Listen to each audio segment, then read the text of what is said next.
دا د چاکلیټو جوړه غټه هګۍ د انګلستان په برمنګهم کې د عیسایانو د اختر ایسټر لپاره جوړه شوې ده. د کیډبري چاکلیټو کمپنۍ وايي دا د نړۍ تر ټولو غټه د چاکلیټو هګۍ ده.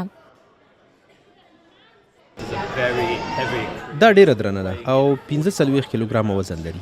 په دې کې چاکلیټ او له بورې جوړ سخت پوخ فانډنټ شامل دي او دومره ډیر وزن لري چې څوک یې نشي پورته کولی.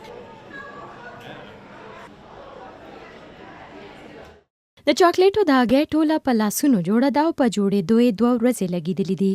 دا 90 سانتي میټره اوچتوالی لري. دا په 2 برخو کې تقسیمه جوړه شوې څو د هګۍ په شان شکل ورته ورکړل شي.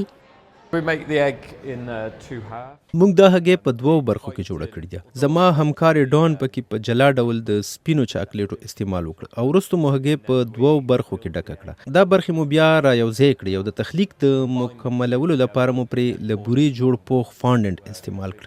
موږ د هګۍ سر لرې کړ څو په دننه هم ښکاره شي.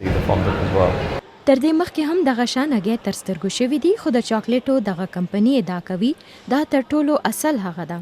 د کیډبري ورلد چاکلیټ 10 کارکونکي هر کال په لاسونو تر 80,000 زیات د چاکلیټو مصنوعات جوړوي.